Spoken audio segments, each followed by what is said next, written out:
जाके बोलते ये तो महिला वापस आई है और छुट्टी के दिन बुलाना। उस गांव में कोई डेथ हो रखी थी, फिर भी बुलाया, कोई बात नहीं। फिर उनको बोला तुम सही है कि नहीं है, मतलब क्या पर्पज है। और केंद्र सरकार की जो नरेगा योजना है मैडम, उसमें बजट भी खूब सारा है, उसमें किसी को बड़ा जिला पहले से परेशान है। जिले स्तर पे क्या जब यहाँ का लोकल एमएलए मंत्री जी सब चाह रहे हैं तो फिर क्यों नहीं हो रहा? इस पे ऐसा है कि जिले लेवल पे छोटी छोटी प्रॉब्लम्स है, उसको हम आशा करते हैं, अपेक्षा है आपसे। आपसे बड़ी उम्मीद है मैडम, इसलिए मैं आपके पास आएगा। आप हमारे लेबर के घूंघट उठा के देखें, ये लेबर है एक बात तो नहीं है, घूंघट उठा। हाँ सही बात है मैडम, घूंघट वाली बात सही है।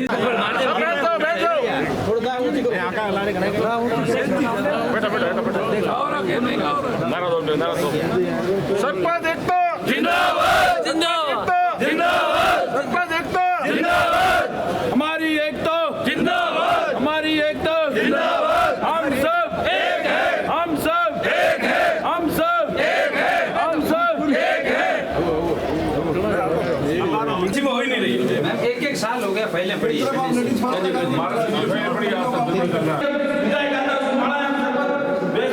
देखो, पहला कार्यक्रम है 2023 के अंदर, नया साल लगा है, 2 साल हमारे कंप्लीट हो चुके हैं और तीसरे साल में हम एंट्री कर रहे हैं। तो सबसे बड़ा कार्यक्रम है कि यहाँ जिले के अंदर सरपंच साहिबान 206 सरपंच है, तो हमने एक सिने मिलट का कार्यक्रम किया है, जो हम लोगों की जो जिले के अंदर जो मुख्य मांगे हैं, जो छोटी छोटी मांगे हैं, उसके कारण जिले गाँव के पंचायत के अंदर कुछ ऐसी समस्या होती है जो जिले स्तर पर निपटाई जाती है। उस जिले स्तर पे हमने एक कार्यक्रम किया है, सिने मिलन और परिचय का कार्यक्रम है। लेकिन इस कार्यक्रम के माध्यम से हम जिला कलेक्टर महोदया जैसलमेर को हम ज्ञापन देंगे, क्योंकि हमारी कई ऐसी योजना है, जैसे महानरेगा योजना है। महानरेगा योजना में जिले के अंदर, ये जिला पिछड़ा हुआ जिला है, भौगोलिक स्थिति से बहुत बड़ा जिला है, और इस जिले के अंदर बॉर्डर क्षेत्र है। बॉर्डर क्षेत्र में एक बहुत बड़ी समस्या है कि यहाँ का जो टावर की स्थिति होती है 10 किलोमीटर के फ्रिक्वेंसी में होती है, लेकिन पंचायत की स्थिति 30 किलोमीटर के दायरे के बाहर है। तो 10 किलोमीटर से जो बाहर 20 किलोमीटर जो ढाणियाँ और ग्रेवल रोडें हैं, इंटरलॉकिंग रोड है, और महानरेगा में कई सारी योजनाएं हैं जिसके अंदर वो लाभान्वित नहीं हो पाते हैं। तो हम लोगों की ये मांग है कि जो केंद्र सरकार और प्रदेश सरकार ने जो नरेगा के अंदर एनएमएमएस का जो कार्यक्रम एक स्टार्ट किया है, जो ऐप के थ्रू उस हाजिरी लगती है, हम उस हाजिरी में सरलीकरण करना चाहते हैं, क्योंकि पूरे पश्चिमी राजस्थान जैसे गंगानगर से लगाकर बाकासर बॉर्डर तक ये स्थिति है कि प्रतिबंधित क्षेत्र है, जहाँ पे टावर की स्थिति नहीं ले जाने देते हैं, क्योंकि हमारा बॉर्डर क्षेत्र है, उसमें समस्या है। तो हम इस मुख्य मांग है कि भाई उसमें सरलीकरण किया जाए। और दूसरा, उसमें एक सरकार ने ऑप्शन दे रखा था कि 19 लोग बिना एनएमएमएस के हाजिरी लगा सकता है। वो नई रूल के तहत इस 1 तारीख को एक नया रेगुलेशन आया है कि वो 19 लोग जो जाएंगे नरेगा के अंदर, जो लाभान्वित लोग हैं, जो गरीब लोग हैं, नरेगा में काम करते हैं, उनको 231 रुपये मिलते हैं। वो लोग कैसे, 19 लोग हैं, वो आम गरीब लोग हैं, वो कैसे, उनके पास ना तो कोई एंड्रॉयड फ़ोन है, दूसरे वाला भी फ़ोन नहीं है क्योंकि बॉर्डर पे है, तो वो कैसे हाजिरी लेंगे और उसे कैसे निजात पाएंगे? और भारत सरकार और राज्य सरकार की योजना है, उससे गरीब कैसे लाभान्वित होंगे?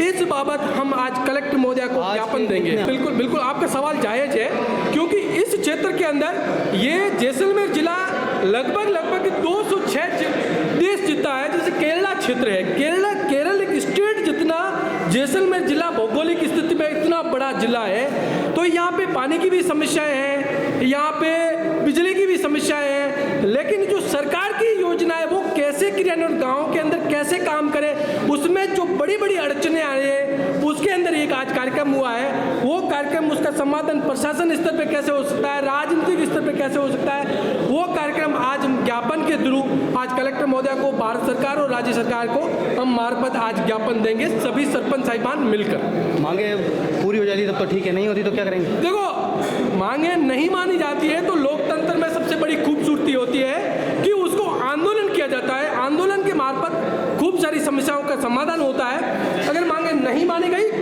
तो सिंपल सा सवाल होता है कि आंदोलन की राह पे सरपंच संघ जाएगा। क्या समस्या क्या है? सारी आज सरपंच यूनियन संघ जैसलमेर में सभी सरपंच, हमारे 200 से सरपंच हैं, उनके सरपंचगण, उनके प्रतिनिधिगण सभी यहाँ इकट्ठा होकर के राज्य सरकार और केंद्र सरकार का जो बजट यहाँ आया हुआ है, यहाँ अधिकारी मिली भगत से कई बजट रोक के बैठे हैं और हमारे कई ऐसी योजनाएं हैं उनके ऊपर भी अधिकारी सही तरीके से काम नहीं करे। जैसे नरेगा योजना है, नरेगा योजना में कई सेक्शन हो रखी है, पंचायत राज मंत्री ने एक जांच बैठाई, जांच कमेटी ने भी रिपोर्ट सही दे दी, फिर भी यहाँ के जिला लेवल के अधिकारी बजट नहीं दे रहे हैं। सरपंचों में भारी रोष है। हम राज्य सरकार के यहाँ के नुमाइंदे हैं, विधायक और मंत्री, उनको हमने लिखित में ज्ञापन दिया है, जिला कलेक्टर को भी ज्ञापन दिया है। अगर कुछ टाइम में सरपंचों को बजट नहीं दिया तो सरपंच एक बड़ा आंदोलन करेंगे। क्यों है कि सरपंच एक गांव से आता है जो गरीब की समस्या जानता है। जानबूझ के अधिकारी और कांग्रेस सरकार बजट रोक रही है, इसलिए हम कहना चाहते हैं कि जल्दी से जल्दी हमारे सरपंचों को बजट दिया जाए। बताएं सर। आज हम जैसलमेर सरपंच संघ हमारी मांगों को लेकर पूरे जैसलमेर जिले के जो भी सरपंच हैं सभी यहाँ पधारे हैं। सरपंच इस सरकार से और अधिकारी के रवैये से बड़े परेशान हैं।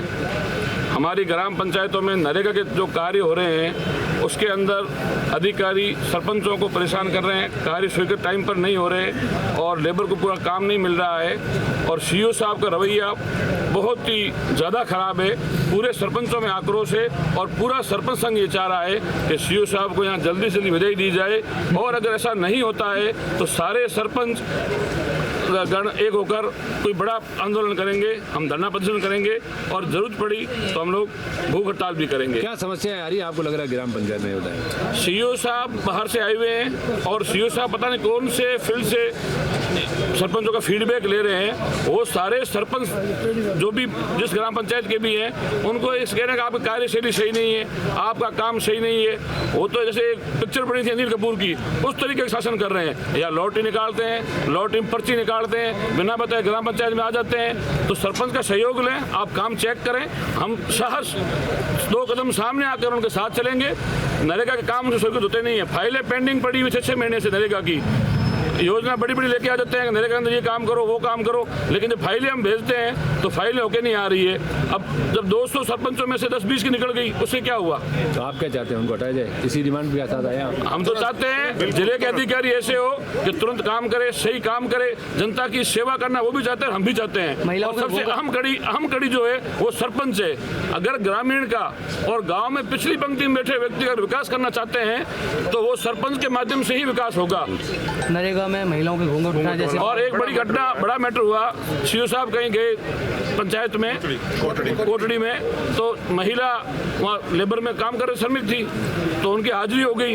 उसके बाद पता नहीं उनको क्या सूझा, वो वापस आए और महिला का घूंघट उठा करके चेक करना चाहा कि दोबारा वापस महिला आई है। ये हमारे मान सम्मान के अंदर उन्होंने गुस्ताखी की है। हमारी मर्यादा है, हम पश्चिमी राजस्थान की संस्कृति में महिला घूंघट निकालती है, वहाँ उनके बड़े ससुर वगैरह सब खड़े थे, तो ये हमारा अपमान किया है। ऐसा करती है पढ़े लिखे आदमियों को नहीं करना चाहिए, वो अधिकारी है। और सरपंचों को सबको चोर कहते हैं। अगर हम लोग इस पर आ गए कि चोर कौन है और कौन नहीं है तो बहुत बड़ा मैटर हो जाएगा। सरपंच चोर नहीं है, सिखा कौन रहा है? हम तो काम चाहते हैं और काम बजा के ठोक के काम करना चाहते हैं। आप क्या चाहते हैं? फाइनल बात बताएं। हमारी फाइनल बात यही है कि हमारे जो भी यहाँ के एमएलए साहब हैं और मंत्री जी हैं साले मोहम्मद जी, उनको हमने हमारे विचार व्यक्त कर लिए और उनसे हमारी डिमांड है कि अगर सरपंचों का सहयोग चाहते हैं, दोबारा अगर किसी के मन में है विधानसभा में जाने की तो सरपंचों की आवाज़ को सुन ले, वरना हमारे इनमें से भी कोई भाई बन जाएगा एमएलए, ये जनता बनाएगी और सरपंच बनाएंगे। अगर 200 सरपंच एक हो गए तो दोनों विधानसभा हम जो चाहेंगे वो करेंगे। मतलब सीईओ को हटाया जाए, कुल मिला के सीईओ हटाया जाए क्या? वो तो हटाएंगे ही। और हमारे 2-3 मांगे, जैसे पशु शिविर, तो पशु शिविर जैसे ही सरकार का आदेश आया तो सरपंचों के पास पावर नहीं, कोई पैसा यूज दे सके किसी फंड का, चाहे एसएफसी का था, एफएफसी का था, ना सरकार ने कोई सहयोग दिया, ना एडवांस राशि दी।